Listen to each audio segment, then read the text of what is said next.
CUET का जो paper है वो काइंड ऑफ डिफिकल्टी पिछले साल काफी ज्यादा बढ़ी है। आई have given CUET last year and this was my score card. You can सी अगर कोई भी आपको प्रेडिक्ट कर रहा है कि 2026 का पेपर इजी आएगा, 2026 का पेपर और डिफिकल्ट आएगा, so according to me this is the biggest myth. इस तरह के क्वेश्चंस भी पूछेगा जहां पे आपसे आस्क करेगा वो value based in depth questions. Now the point is anything can be asked. SWOT analysis facilitating constant improvement. आपकी एक्यूरेसी सिलेबस को कंप्लीट करने से नहीं बढ़ेगी, आपकी एक्यूरेसी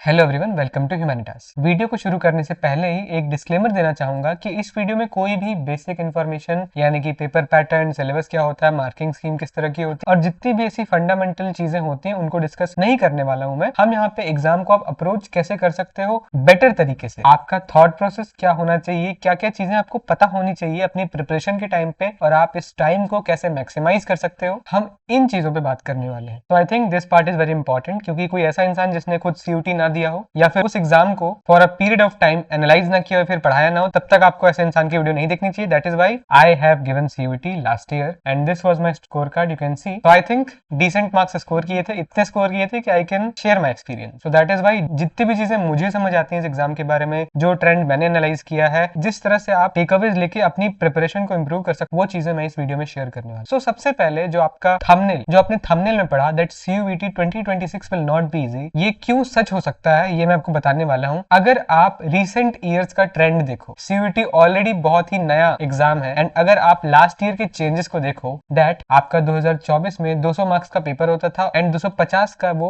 हो गया 2025 में, एक्सेप्ट पेपर्स लाइक जीएटी, वो एक्सेप्शन है। एंड 200 नंबर का क्यों था? बिकॉज आपको 50 क्वेश्चन मिलते थे और आपको सिर्फ 40 अटेम्प्ट करने होते थे। बट पिछले साल से आपको 50 के 50 मैंडेटरी हो गए, यानी कि आप वो परफेक्ट 40 क्वेश्चन चूज कर सकते थे जो कि आपको आते ही आते हैं। बट पिछली बार से अब आपको सारे क्वेश्चन अटेम्प्ट करने हैं। एंड कुछ चीजें पर्सनली जो मैंने एनालाइज करी वो ये है कि वोकैब जो है वो इंग्लिश की आपकी और ज्यादा डिफिकल्ट हो गई। पहले से आपके एक लेवल पे वर्ड्स आके रुक जाते थे, ऑस्टेंसिबल, पेरेनियल, डेमोगॉग, इस लेवल पे आके वर्ड्स रुक जाते थे। बट इस बार इससे भी ज्यादा रेंज के हम लोगों ने वर्ड्स देखे हैं, ऐसे वर्ड भी देखे हैं जो कि इंग्लिश स्पीकर्स भी अपनी कॉमन कम्युनिकेशन लैंग्वेज में यूज नहीं करते हैं। सो वोकैब का लेवल बढ़ा है। एंड एक और चीज जो मैंने नोटिस करी, ये मेरे शिफ्ट में तो खास करके हुई है, बट मैंने बहुत सारी मल्टीपल शिफ्ट में चीज देखी कि क्वांटिटेटिव एप्टीट्यूड का जो वेटेज है जीएटी में वो काफी ज्यादा इंक्रीज हुआ है। I am not here to scare you, but मेरे शिफ्ट में 50 में से ऑलमोस्ट 30 से 35 क्वेश्चंस अकेले क्वांट के आए थे। तो ये सारे के सारे जो चेंजेस हैं हमें दर्शा रहे हैं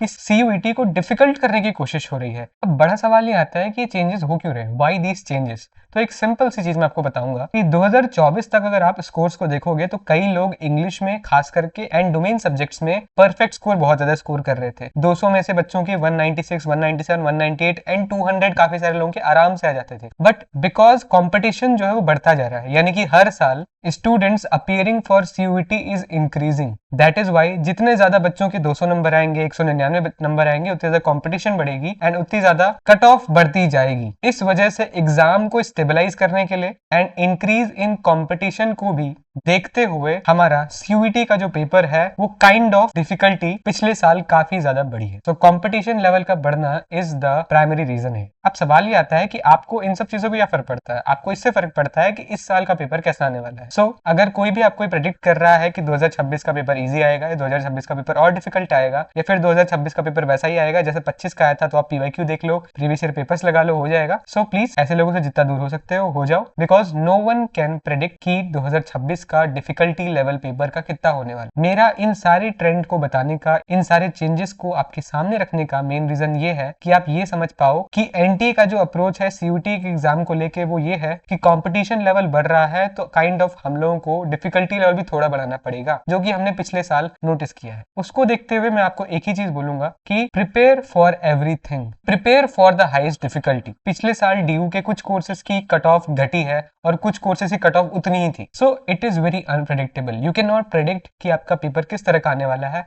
दैट इज वाई आपको, अगर मैं एक एग्जाम्पल के तौर पे बताऊं, तो आपको ऑस्टेंसिबल और पेरेनियस जैसे वर्ड के लिए भी तैयार रहना है और आपको उससे भी जो डिफिकल्ट वर्ड्स आ सकते हैं जो कि मुझे नहीं आते इसलिए मैं एग्जाम्पल नहीं दे पा रहा हूं, उसके लिए भी तैयार रहना है। अब दूसरा जो टॉकिंग पॉइंट है मेरा इस वीडियो का वो ये है बिगेस्ट मिथ को बस्ट करना। And what is that biggest myth? वो बिगेस्ट मिथ ये है कि जो लोग बोलते हैं कि आपने बोर्ड्स दे दिया, आपने बोर्ड्स में सब कुछ अच्छे से पढ़ा था, बट सीयूटी आ गया, इसमें तो एमसीक्यूज ही आते हैं। सो प्लीज इस पेपर को, इस एग्जाम को आप लोग ऑब्जेक्टिव में अप्रोच करना, जहां पे आपको डेटा, फैक्ट्स, स्टैट्स पे फोकस करना है और एमसीक्यूज के लिए उस तरह से पढ़ना है। So according to me this is the biggest myth. अगर आप रीसेंट ट्रेंड्स को देखें, जो कि मैंने आपको चेंजेस ऑलरेडी बताए हैं, तो वो ये भी सजेस्ट करते हैं कि आपको सब कुछ पढ़ना है, बट राइट अप्रोच है जहां पे आप सब्जेक्टिव और ऑब्जेक्टिव दोनों की स्टडी को इक्वली अच्छे से करें। अब कई लोग बोलेंगे कि आपको सब्जेक्टिव स्टडी क्यों करनी है? आपको सब्जेक्टिव जो स्टेटमेंट्स हैं, पैराज हैं, उनकी स्टडी आपको ऑब्जेक्टिव वे में करनी है। इसका मतलब क्या हुआ और क्यों करनी है? उसके लिए आप ये देखिए, to increase the difficulty of paper CUT will do this. अब ये विल मैंने लगा दिया है, बट ये ऑलरेडी होता हुआ आ रहा है, तो कोई नई बात नहीं है। अब क्या सीयूटी आपसे डायरेक्ट क्वेश्चन पूछेगा, जहां पे आपसे पूछेगा dash is power house of cell,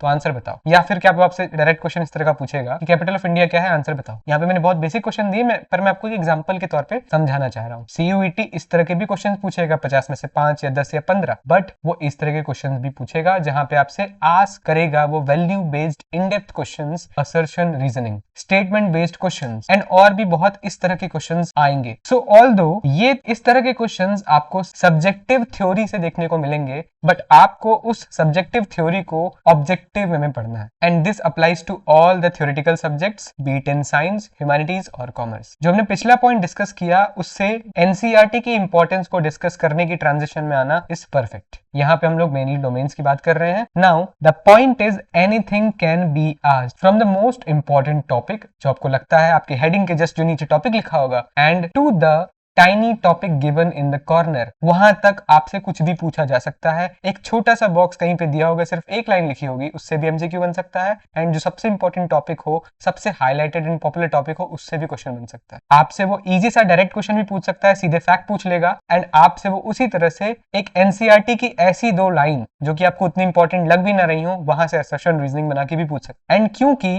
हर एक क्वेश्चन मैंडेटरी है, इसीलिए हर एक चीज को पढ़ना भी मैंडेटरी है। इसी वजह से एनसीईआरटी के हर एक चप्पा चप्पा पढ़ना इंपॉर्टेंट है, एंड उसका रिवीजन भी एटलीस्ट 5 to 10 टाइम्स इंपॉर्टेंट है। क्योंकि जितने अच्छे से आप अपने एनसीईआरटी के हर एक चीज को रिटेन कर पाओगे एग्जाम आने तक, उतना ज्यादा आपको बेनिफिट होगा, उतनी ज्यादा आपकी एक्यूरेसी बढ़ेगी। अब मेरा मानना यह है कि अगर आप यूट्यूब एंड इंटरनेट का अच्छे से उपयोग करोगे, तो आपको हर एक रिसोर्स सीयूटी के लिए मिल सकती है। यूट्यूब लेक्चर्स में आपको 2 चीजों पर फोकस करना चाहिए, जो कि है कॉम्प्रिहेंसिव एनसीईआरटी कवर्ड लेक्चर्स होने चाहिए। उन लेक्चर्स फोकस करिए जहां पे आपको चैप्टर सीयूटी के लिए ही पढ़ाया गया हो। वन शॉट वो मत देखिएगा जो कि आपको बोर्ड एग्जाम्स के लिए दी गई हो, क्योंकि यहाँ पे आपको हर एक चीज एमसीक्यू के तरीके से और हर एक चीज अच्छे से, from a tiny topic to a big heading, आपको हर चीज अच्छे से पढ़नी है। एंड सेकंड चीज है कि range and variety of PYQs भी आपको लगाने हैं। अगर आपको ऐसे लेक्चर्स मिल जाते हैं, फिर आपको पीडीएफ मिल जाती है पीवाईक्यूज की, वो भी देखिए। अब रेंज और वैरायटी का मतलब क्या है? रेंज का मतलब मैं ऑलरेडी बता चुका हूँ, from a big popular topic to a lesser important tiny topic, वो रेंज होनी चाहिए। एंड वैरायटी का मतलब ये है कि आपको, अगर मैं एग्जाम्पल दूं एक सब्जेक्ट का,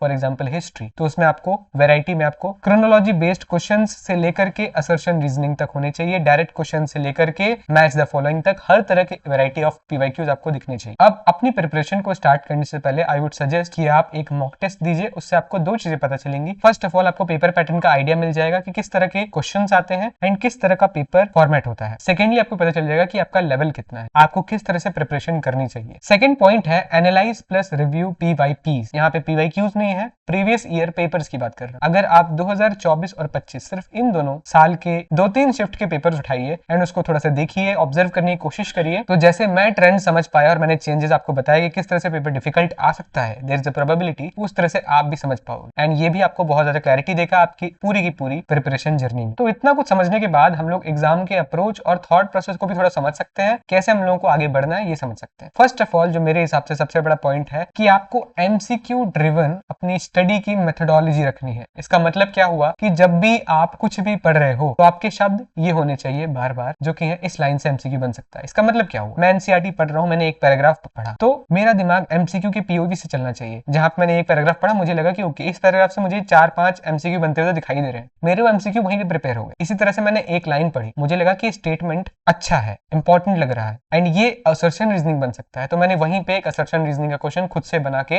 अपने आप को एक्स्ट्रा प्रिपेयर कर लिया। एंड इसी तरह से जब भी आप कोई टॉपिक पढ़ रहे हो, चैप्टर पढ़ रहे हो, एनसीईआरटी को रीड कर रहे हो, आपका दिमाग एमसीक्यू के पर्सपेक्टिव से ही चलना चाहिए। सेकंड चीज है कि पीवाईक्यू आपका अल्टीमेट प्रैक्टिस टूल होना चाहिए। एंड मैंने यहाँ पे एक लाइन लिखी है, no limit to practice, literally no limit to practice. आप जितनी जल्दी अपना सिलेबस कंप्लीट करोगे, जितनी जल्दी मॉक टेस्ट एंड पीवाईक्यूज लगाना शुरू करोगे, उतना अच्छा है। जैसा कि मैं ऑलरेडी बता चुका हूँ कि range and variety of question, मैंने अपने टाइम पे यूट्यूब के भी अलग अलग यूट्यूब चैनल से पीवाईक्यूज कवर किए थे। मैंने वेबसाइट से प्रीवियस ईयर के पीवाईक्यूज बहुत सारे उठा के अपने से अलग सॉल्व किए थे, कुछ टेस्ट सीरीज खरीदी थी, उनसे और पीवाईक्यू सॉल्व किए थे। तो जितने पीवाईक्यू सॉल्व कर सकता था मैंने उतने ट्राई किया करनी। Third point is mock test plus sectional test. अब ये कैसे हेल्प कर सकते हैं? स्वॉट एनालिसिस फैसिलिटेटिंग कांस्टेंट इंप्रूवमेंट। स्वॉट का मतलब होता है स्ट्रेंथ, वीकनेस, अपॉर्चुनिटी और थ्रेट। जब आप कोई मॉक टेस्ट लगाते हो, सेक्शनल देते हो, तो आपको पता चलता है कि मेरी स्ट्रेंथ तो ये है, वीकनेस ये हो सकती है, अपॉर्चुनिटी में कहां इंप्रूव कर सकता हूं और मेरे थ्रेट ये है। तो ये जब आप पता लगाओगे तो आपको ऑलरेडी पता चलेगा कि मुझे कहां पे इंप्रूव करना है। एंड इस वजह से regular mock test and sectional test लगाते लगाते आप कॉन्स्टेंट इंप्रूव कर पाओगे, क्योंकि आप वीकनेस पे और अपॉर्चुनिटी पे और ज्यादा फोकस कर पाओगे। And fourth important point is strategy to excel in objective data. अब आपको 50 क्वेश्चन अपने एग्जाम में देखने को मिलते हैं, 50 के 50 आपको करने होते हैं। अगर आप एनसीईआरटी को उसकी स्पिरिट समझते हुए अच्छे से पढ़ोगे तो ऑलरेडी आपके 35 to 40 क्वेश्चन तो एक्यूरेटली कंप्लीट हो ही जाएंगे। बट परफेक्ट स्कोर करने के लिए आपको जो मेन चीज करनी होती है, जो ऑब्जेक्टिव डेटा है, फैक्ट्स हैं, उनको आप इस तरह से मेमोराइज कर लो, रिटेन कर लो, दैट वहां पे आपके नंबर कोई नहीं काट सकता है। तो यहाँ पे मैंने क्या किया था कि आप फैक्ट या डेटा शीट्स बना सकते हो, जहां पे आप एनसीईआरटी से सारे के सारे डेटा और फैक्ट निकाल के एक नोट्स बना के लिख लो। एंड जब भी आप खाली हो, उन फैक्ट शीट को, डेटा शीट को रिवाइज करते रहो। सेकेंडली, अगर आप इतना मेहनत नहीं करना चाहते तो आप सिंपली एनसीईआरटी को एनोटेट कर सकते हो, जहां पे आप एनसीईआरटी में सिर्फ और सिर्फ फैक्ट और डेटा को हाईलाइट कर रहे हो, या फिर एक सर्टेन कलर का हाइलाइटर लेके सिर्फ उससे फैक्ट और डेटा को हाईलाइट कर रहे हो, जिससे जब भी आप एनसीईआरटी खोलोगे आप सिर्फ और सिर्फ फैक्ट, डेटा, स्टैट्स को अलग से रिवाइज कर सकते हो। जितना ज्यादा रिवाइज करेंगे उतना ज्यादा आपको दिमाग में वो परफेक्टली रिटेन होता जाएगा। अब इस वाले सेक्शन में जो मैं आपको बताने वाला हूँ, ये आपको ब्लाइंडली फॉलो नहीं करना है। जो आपको सही लगता है through out your preparation journey आप समझ जाओगे खुद ही, वो आप फॉलो कर सकते। अब पार्ट ये है कि how to maximise the prep time. मेरे हिसाब से ये जो प्लान है, ये जो मैंने स्ट्रक्चर दिया है, ये आपका अप्रैल के इनिशियल वीक्स का है, यानी कि आप अगर 15-20 अप्रैल से पहले देख रहे हो तो आप इसको फॉलो कर सकते हो। फर्स्ट 10 to 15 डेज में आपको पूरा का पूरा फोकस होना चाहिए कि मैं कितनी जल्दी अपना डोमेन्स का सिलेबस कंप्लीट कर सकता हूँ। हाफ टाइम आप यहाँ पे दे रहे हो, बाकी का जो हाफ टाइम है वो आप अपना इंग्लिश प्रिपरेशन में दो एंड जीटी प्रेप में दो। अगर आपका जीटी नहीं है तो आप इस पार्ट को छोड़ सकते हो। इंग्लिश प्रेप का मतलब क्या है? आप साथ साथ ग्रामर कर रहे हो, वोकैब कर रहे हो and variety of topics, verbal ability के जो आते हैं, उन वर्बल एबिलिटी की आप जितनी प्रैक्टिस करोगे उतना बढ़िया है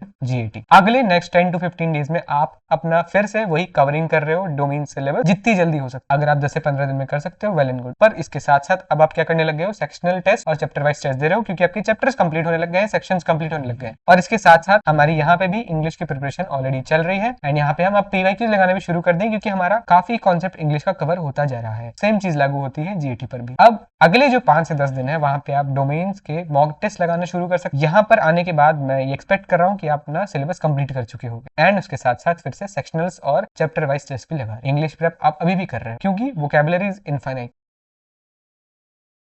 दैट इज वाई अभी भी हमारी इंग्लिश की प्रेप चल रही है इन दिनों में भी। बट इसके साथ साथ हम यहाँ मॉक्स भी लगाने लग गए हैं और पीवाईक्यूज भी लगाने लग गए हैं। Same goes with GAT. Last के 5 से 6 दिन में आपको पूरा फोकस डोमेन्स के सिलेबस के रिवीजन में करना है। अगर आपने नोट्स बनाए हैं उन पे करना है, आपके पास कोई लेक्चर्स है उस पे करना है। इसके साथ साथ हम जितने ज्यादा पीवाईक्यूज लगा सकते हैं तीनों पार्ट में, उतने हम लगाने की कोशिश करेंगे और कुछ मॉक्स देंगे, जिससे कि हम एग्जाम एनवायरनमेंट को अडॉप्ट करने में, उसको समझने में और ज्यादा परफेक्शन डेवलप कर पाए। इसी के साथ साथ इस समय पे आप वोकैबुलरी इंप्रूवमेंट में और ज्यादा एडिशनल वोकैबुलरी में फोकस कर सकते हैं। ये टिप देने का, ये एडवाइस देने का इंपॉर्टेंस कई लोगों को लगेगा कि नहीं, मुझे लास्ट के 5-10 दिन में नहीं करना चाहिए, बट ये मेरा एक्सपीरियंस है एंड मेरे एटलीस्ट 10 से 15 मार्क्स इस चीज को करने से बड़े हैं। I am planning to make a English CUT strategy video also, वहां पे इस चीज को अब कुछ पॉइंट्स टू रिमेंबर हैं जो कि आपको याद रखने हैं इस स्ट्रेटेजी में, which are revision is necessary in all phases. आपको कॉन्स्टेंटली रिविजन करते रहना है, रिविजन कहीं पे भी आप छोड़ोगे नहीं। क्यों? क्योंकि आप एनसीईआरटी का चप्पा चप्पा पढ़ने वाले हो। तो इससे होगा क्या कि जब भी आप एक एनसीईआरटी के चैप्टर को कंप्लीट करोगे, कई चीजें ऐसी होंगी जो कि आपको 70% या 50% ही रिटेन हुई होंगी। आप उसका कांस्टेंट रिवीजन हर फेज में करते रहोगे तो आपको वो परफेक्टली मेमोराइज होती जाए। सेकंड चीज है, आपको रेगुलर सेक्शनल टेस्ट देने हैं क्योंकि इंपॉर्टेंट है, ऑलरेडी बता चुका हूं। स्वॉट एनालिसिस से कांस्टेंट इंप्रूवमेंट होगा। एरर लॉग मेंटेन करना is also very important. I would suggest कि आप जब भी कोई मॉक टेस्ट दो, सेक्शनल टेस्ट दो, कोई पीवाईक्यू भी क्यों ना प्रैक्टिस कर रहे हो, उस टाइम पे भी आपका जो रॉन्ग हो रहे हैं, ये जो अगर कोई फ्लूक से तुक्के से सही भी हो जा रहे हैं तो उनको आप देखो, आप अपनी वीकनेसेस नोट करो, आप अपनी अपॉर्चुनिटीज देखो एंड फिर उस तरह के क्वेश्चंस को और ज्यादा परफेक्ट करने की कोशिश करो। थर्डली जो मोस्ट इंपॉर्टेंट चीज है, जो लोग बोर्ड्स के बाद स्टार्ट कर रहे हैं प्रिपेयर करना सीयूटी के लिए, अपना as soon as possible syllabus complete करने की कोशिश करो डोमेन्स का, क्योंकि जितनी जल्दी आप सिलेबस कंप्लीट करोगे डोमेन्स का, उतना ज्यादा आपको टाइम मिलेगा रिवीजन और प्रैक्टिस का। एंड आपकी एक्यूरेसी सिलेबस को कंप्लीट करने से नहीं बढ़ेगी, आपकी एक्यूरेसी प्रैक्टिस विद रिवीजन से बढ़ेगी। अब मैं एएमए करने का सोच रहा था सीयूटी 2026 पे, जो कि आई थिंक मैंने रेडिट पे किया होगा, जहां पे कई लोग अगर डाउट्स पूछेंगे तो आपको उनके आंसर्स जो मैंने दिए होंगे उससे भी काफी हेल्प हो सकती है, या आई थिंक उनके एक्सपीरियंसेस और डाउट से भी हेल्प हो सकती है। तो link is in the description, आप वो भी चेक कर सकते हो अगर मैंने किया हो। देन कई बच्चे, लास्टली मैं ये बोलना चाहूंगा कि जो लोग फिजिकल एजुकेशन की प्रॉब्लम को एक्सपीरियंस कर रहे हैं, बिकॉज पिछले साल से सीबीएसई का जो सिलेबस था वो चला गया है फिजिकल एजुकेशन से सीयूटी में, एंड उस वजह से कई लोग समझ ही नहीं पाते हैं क्योंकि यूट्यूब में कोई ऐसा प्लेटफॉर्म नहीं है सीयूटी फिजिकल एजुकेशन के लिए, एंड बाकी कहीं से भी आपको उतना मटेरियल नहीं मिलता है फिजिकल एजुकेशन के लिए। यही सेम प्रॉब्लम मैंने फेस करी थी, एंड उस टाइम पे मैंने हर चैप्टर की, हर टॉपिक को कुछ लेक्चर्स ढूंढ के, कुछ वेबसाइट्स के थ्रू एंड चैट जीपीटी, इन 3-4 चीजों की मदद से मैंने सीयूटी के लिए नोट्स बनाए हैं, केयरफुली क्राफ्टेड, हर चैप्टर के जितना डेटा पूछा जा सकता है, जितनी चीजें पूछी जा सकती हैं, सफिशिएंटली कॉम्पैक्ट वे में हर चैप्टर के मेरे पास सीयूटी के फिजिकल एजुकेशन के नोट्स हैं। तो इफ एनीवन इज इंटरेस्टेड, उसको अगर नोट्स की जरूरत हो तो please you can comment, and अगर मुझसे हो सकता है तो मैं उसको अवेलेबल करवाने की कोशिश करूंगा। अगर आप इस चैनल से जुड़े रहोगे तो आपको उसकी information mill. At the end मैं ये भी बताना चाहूंगा कि मैं सेपरेट सब्जेक्ट गाइड बनाने की सोच रहा हूँ सीयूटी के लिए, इंग्लिश, पॉलिटिकल साइंस और हिस्ट्री मैं ऑलरेडी बना रहा हूँ और ये जल्दी ही अपलोड हो जाएंगी या हो चुकी होंगी जब आप देख रहे हो। That was it for the video. अगर आपको वीडियो हेल्पफुल लगी हो या किसी भी तरह से मदद हुई हो, then I will be really grateful. Thanks for watching.